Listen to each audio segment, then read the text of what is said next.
Hello friends, ये है learn freely with notes on law. आज मैं आपको नया टॉपिक समझाने जा रही हूँ जिसका नाम है लैंड एक्विजिशन एक्ट 1894।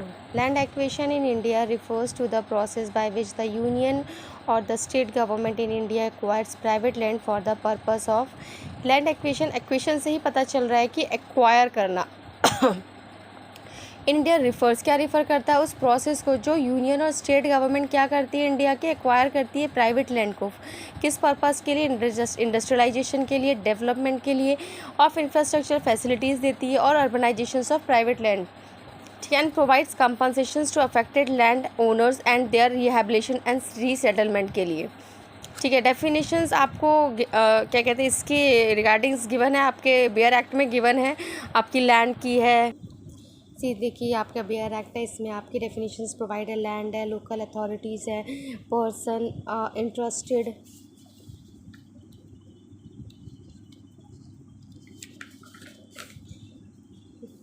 फिर आपका एक्विजिशंस ऑफ लैंड, ये कलेक्टर की डेफिनेशंस है। कॉरपोरेशंस ओन्ड और कंट्रोल बाय द स्टेट।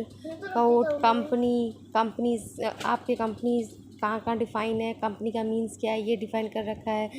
ठीक है, आपका फिर डिफ़ाइन कर रखा है सब सेक्शन एफ में पब्लिक पर्पस डिफ़ाइन कर रखा है, क्या है पब्लिक पर्पस, ये सारी चीज़ें। Now we discuss about the features of the land acquisitions act as following.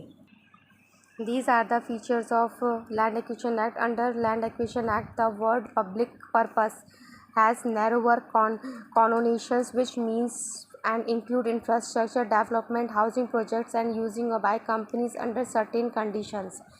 Consent of land owners need not require regarding the purpose and objective of the project. इसमें क्या कहता है 1984 जो आपका सेक्शन है लैंड एक्विजिशन एक्ट का, वो बोलता है कि हमें लैंड ओनर की कंसेंट की कोई ज़रूरत नहीं है अगर आपका पर्पस और ऑब्जेक्टिव क्या है, प्रोजेक्ट के लिए कोई ले रखी है, आपने उसकी लैंड एक्वायर कर रखी है। Compensation payable is same as market values determined as per circle rate. उसको जो भी कंपनसेशन होगा उस लैंड का सर्किल रेट के अकॉर्डिंग उसको मिल जाएगा।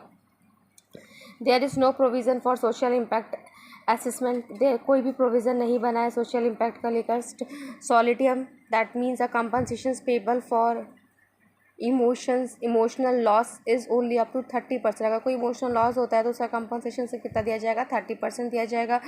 No provision for the land which is unused, ऐसी लैंड इसमें no provision for the land which is unused, वो लैंड उसका कोई प्रोविज़न नहीं है जो अनयूज्ड है। That is if the government has taken a land for the public purpose and not utilise the land for said purpose. अगर government ने कोई लैंड एक्वायर कर रखी है किसी पब्लिक पर्पस से एंड नॉट वो जो है यूटिलाइज नहीं है जो इस पर्पस के लिए वो लैंड एक्वायर करी थी उसको पर्पस को नहीं यूज़ करे, तो in that case there is not any provision regarding return of unused land to the land owner.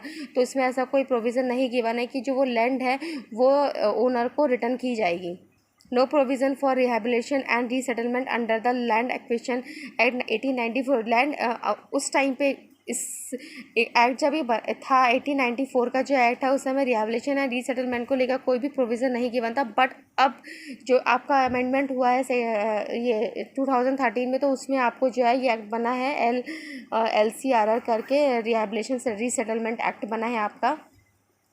Under this act, government compulsorily acquires the land and therefore no provision of lease.